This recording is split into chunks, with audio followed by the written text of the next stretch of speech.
Hello, I'm Jonasz Rewiński. Welcome on board the Eastern Express. And as always, I hope you enjoy the journey. So on this episode, we're talking about Belarusian volunteers in Ukraine. Yes, the same Belarus that gave us Alexander Lukashenko, Europe's last dictator and Vladimir Putin's favorite puppet. You see, not all Belarusians are thrilled about playing second fiddle to the Kremlin. Some of them are so unhappy, in fact, that they have joined Ukraine's fight against Russia. And let me tell you, Lukashenko is not sleeping well these days. He's probably lying awake, counting tanks instead of sheep. So without further ado, let's take a look at our report to find out more about this story. It is not uncommon for Belarusian volunteers to take up arms against Russia and fight on the front lines of Ukraine.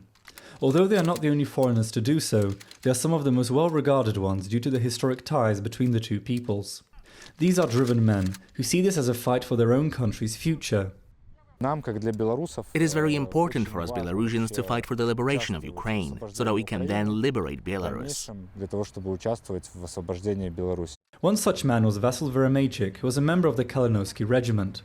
After serving some time in Ukraine and being denied a residence permit in Lithuania because he had been a member of the Belarusian army, he wound up in Vietnam. Vietnam has fairly cordial relations with Russia. The soldier was arrested last month and extradited to Belarus as Minsk's Supreme Court had branded the Kalinoўski Regiment a terrorist organization. What awaits him in Belarus is most likely prison, if not hard labor or even a death sentence, in line with Minsk's crackdown on dissidents that has intensified over the last few years. Alexander Lukashenko has sided Belarus with Russia in the wake of its invasion of Ukraine. He has defended the Kremlin's actions openly and has tightened military cooperation between the two. Although there have been no serious clashes between Belarus and Ukraine on their border, both sides have been watching each other very warily. And now, as always, it's time to take a closer look at the issue. So, let's begin. And let's rewind to March, when Ukrainian MP Ihor Guz unfurled this flag in Ukraine's parliament, paying tribute to the Belarusian Kalinoўski Regiment. Named after a 19th century Belarusian folk hero who led an uprising against, yeah, you guessed it, Imperial Russia, this regiment now boasts around 5,000 volunteers. Belarusians are fighting against Russians, while Lukashenko nervously fiddles with his moustache back in Minsk. Now, Belarus is no stranger to rebellion. Remember 2020? Mass protests erupted after Lukashenko declared himself the winner of an election no one actually believes he won. But those protests were crushed with the level of brutality that would make even Putin say, whoa, tone it down a bit, will you? So, for many Belarusians, helping Ukraine is not just about stopping Russia, but also about proving that democracy and independence are worth fighting for, even if that fight takes place hundreds of miles away from home. And fight they have. The Kalinoўski Regiment has seen action in some of the biggest battles of this war: Kiev, Mykolaiv and Bakhmut, to name but a few. They've even set up their own recruitment and training structures, along with a pretty impressive arsenal of military equipment. These guys aren't just weekend warriors, no, they are all in. Unfortunately, that kind of commitment comes at a cost. Over 40 Belarusian volunteers have been killed so far, though the real number may actually be higher than that. This doesn't sit well with Lukashenko either. He knows these fighters see Ukraine's victory as step one in a two-step plan. So what is step two then? Overthrowing the regime, of course. And why not? Lukashenko's popularity in Belarus is about as high as a balloon filled with lead. He has managed to cling to power only because Putin threw him a lifeline back in 2020. Now, Lukashenko is terrified that these battle-hardened Belarusians will bring their skills and anger back home. And he isn't taking chances. Belarusian fighters face criminal charges if they're caught back home, and their families often face harassment or worse. That's what you call a dictatorship pro tip. If you can't silence the rebels, intimidate their mothers. Now, they are even being extradited to Minsk from as far as Vietnam. For now, though, there is no sign Ukraine plans to escalate things along the Belarusian border. Here's the big picture. The Kalinoўski Regiment represents something much bigger than just another battalion. It is a symbol of defiance against Russian imperialism and Belarusian dictatorship. They may not be ready to topple Lukashenko just yet, but they have already put him on notice. And as long as they're out there fighting for Ukraine, he'll be sleeping with one eye open and maybe a tank parked in his driveway. And now here to shed more light on this story is Paweł Szurmi, commander at the Kalinoўski Regiment. Hello and welcome to Eastern Express. Добрый день. Hello. So let me begin by asking a question about the patron of the regiment itself, Kalinowski. He is a national hero in 3 different countries. So can you tell us more about the symbolic value that it has for the regiment, and what does it mean for the mission and the vision that the regiment has for the war effort? Kalinowski was the commander of the uprising of the nations of Belarus, Poland, Ukraine and Lithuania against Russian occupation and Russian regime. So the main mission back then of the uprising was to liberate the nations of our countries from the Russian occupation back then. So it was for your freedom and ours. That was the main message. Therefore, we, Belarusians, who fight in Ukraine, we do this for the freedom of both Ukraine and Belarus. And actually, we're not just fighting for the freedom of both countries. We are fighting for democratic and Christian values of the whole of Europe. So it is a very important mission, not just, as you say, not just for Ukraine, but also for Belarus and for Europe itself. But do you think that Western European leaders actually recognize this? Because we in Poland, we understand this, all right? But in the West, people sometimes think, okay, these countries are far away. They don't really realize just how significant this fight is for all of us. Well, I totally agree with you in that Western countries and Western leaders may not really understand this, and they should make more efforts, and they should understand better that Eastern Europe, including Belarus, Ukraine, Poland, and the Baltic states, that's not the only countries that are threatened. Actually, this is a civilizational war, or war between civilizations. So Ukraine needs even more help, even more support, because right now, Ukraine is the forepost of Europe, so we need to make sure, and everyone needs to make sure they do everything possible that the borders are not on the Grodno, Brest or Lviv, but more around Smolensk and Kursk. This is where the borders should be, and everyone should understand that. So one of the missions that your regiment has in the future is to get rid of Alexander Lukashenko, who is a dictator. He has ruled Belarus for decades, and it has not been for the benefit of the people of Belarus. Quite the opposite, really. But again, do you think that this is an objective that leaders in the West will be able to recognize as significant? Do you think they could be tempted to say, oh, well, Lukashenko is not that bad, we can try and negotiate with him instead? How do you think to put the message through that, no, this is not a good idea, because people of Belarus will continue to suffer, and not just them, but also the region in general? In 2022, everyone saw that negotiating and trying to talk to Lukashenko is just silly. In 2020, the whole West saw what was happening in Belarus. There was, of course, a lot of expressions of alarm, but actually, if the West had reacted more strongly to 2020, then 2022 would not have happened, and Putin would not have had such an ally, and there wouldn't be the territory where Russian troops could have attacked Ukraine. Lukashenko is impossible to negotiate with. 2022 really showed that to everyone quite clearly. And after that came the invasion of Ukraine. When the war started and when you joined the war effort, fighting for Ukraine, fighting for freedom, did you expect the situation that we're facing now? The war has entered its 3rd year. And now not only the situation on the battlefield is complicated, but the political situation around it, changes in leadership, Russia meddling in the democratic systems all across Europe and beyond.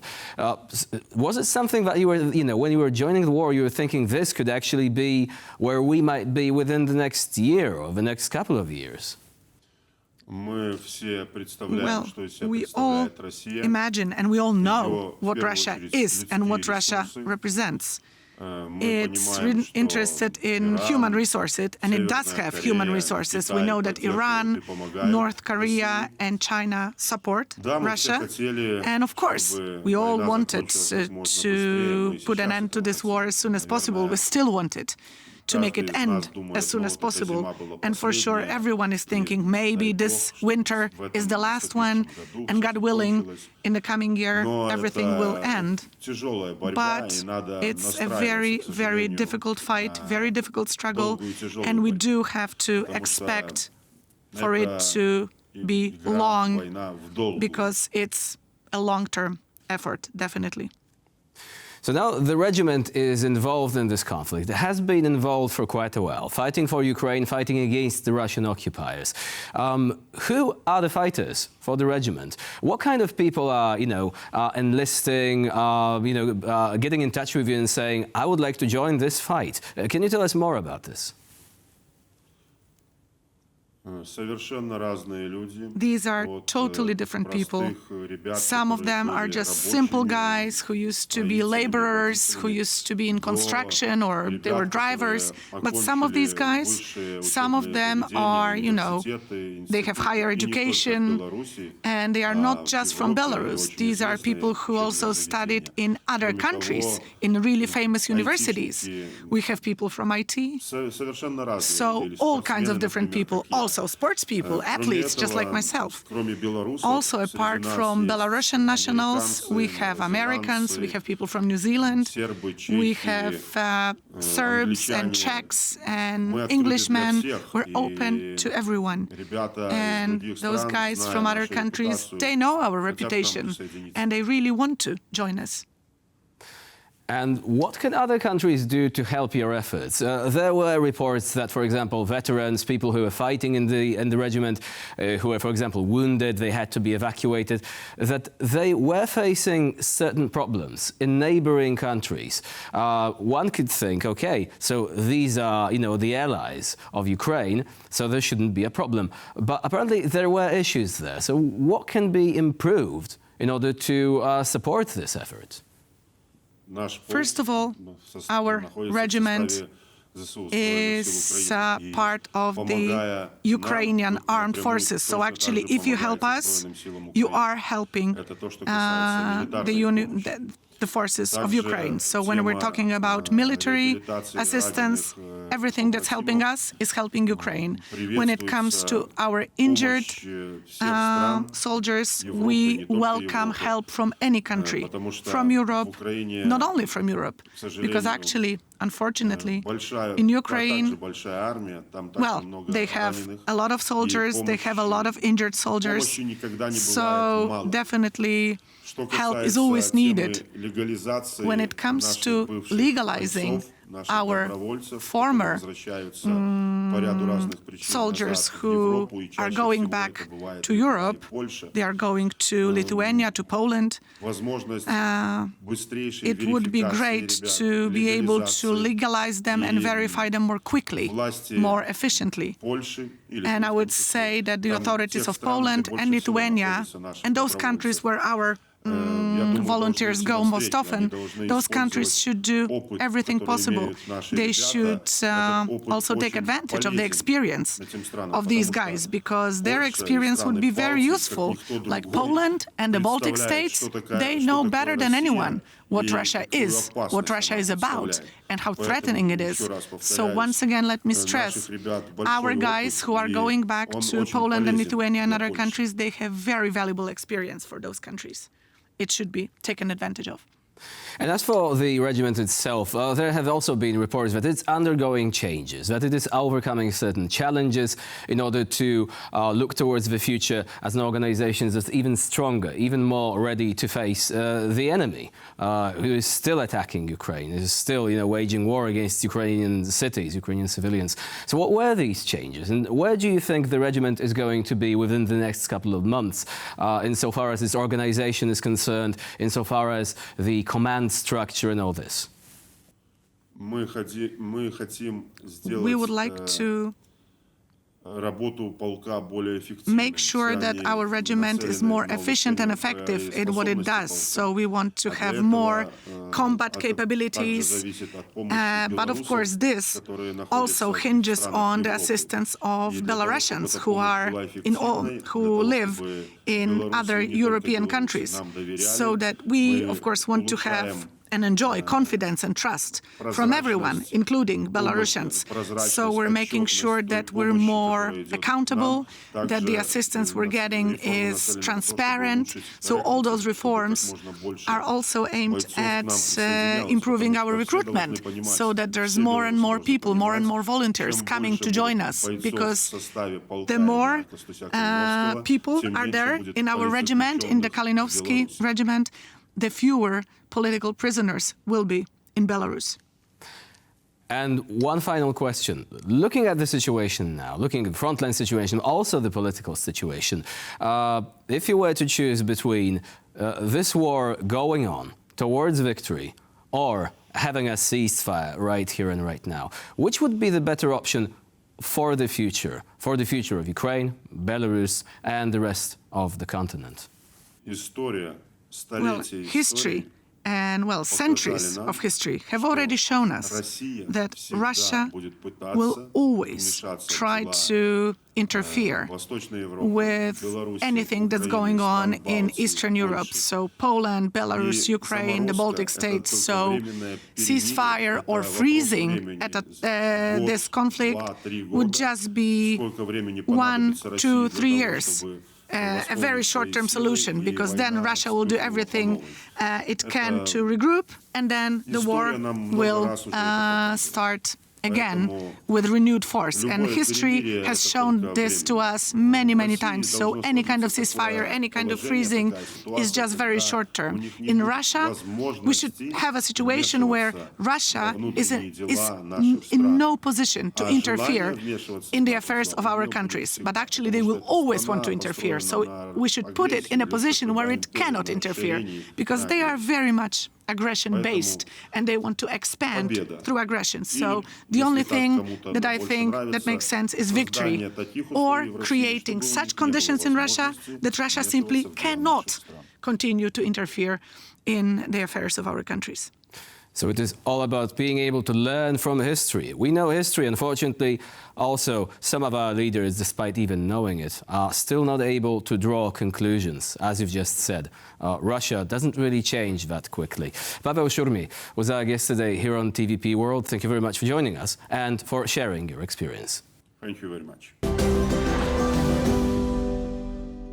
And now we're moving on to Eastern News Flash, a series of all the other stories from the East that you absolutely don't want to miss. The cash savings of Russian citizens have reached a record low and are expected to dip even further. As inflation is soaring and high interest rates try to counter it, many Russians believe their money will be better protected in bank accounts. Russia's second largest bank, VTB, says that cash savings have dropped to just above $152 billion. The entire share of cash rubles in investments and savings is now only around 15%. It is forecasted to drop by even a couple percentage points more by the end of the year. One of the main reasons behind this move away from cash savings is a record high 21% interest rate set by Russia's central bank. This staggering hike is a measure to combat soaring inflation. While the transition to bank account savings will help protect savings from inflation to some extent, Russia's citizens will still struggle with high prices. The central bank's high interest rates, experts say, will have a hard time combating inflation due to the grip sanctions have had on the Russian economy. The Armenian Prime Minister seems to be determined to move away from Russia. He has declared that his country passed the point of no return when it comes to reintegrating into a military alliance led by Moscow. The recent remarks by the Armenian Prime Minister come on the heels of Vladimir Putin saying that Russia could not intervene in the 2020 war between Yerevan and Baku over Nagorno-Karabakh because it did not happen in Armenian territory. Armenia's relationship with the Russian-led CSTO has been strained over the organization not intervening in the conflict over Nagorno-Karabakh. Yerevan has suspended its activities as part of it. The Russian peacekeeping force in the region did not act when Azerbaijan launched its lightning offensive on Nagorno-Karabakh in 2023. The attack forced thousands of ethnic Armenians to flee the region. While Armenia accepted them, this influx of people put considerable strain on the country's economy. Documents declassified by Romania's Security Council show that the country was the target of aggressive Russian hybrid action during its election period.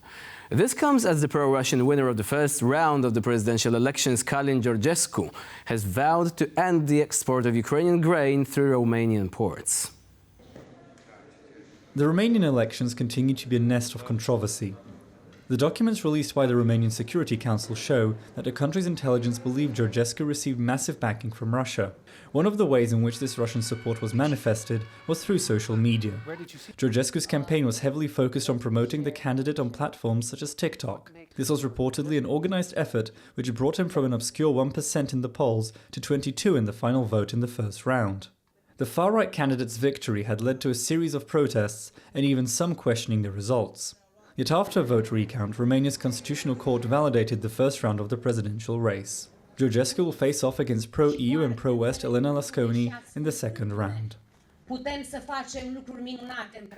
And for this episode of Eastern Express, it's the end of the line. Please stay with us here on TVP World for more latest news and updates.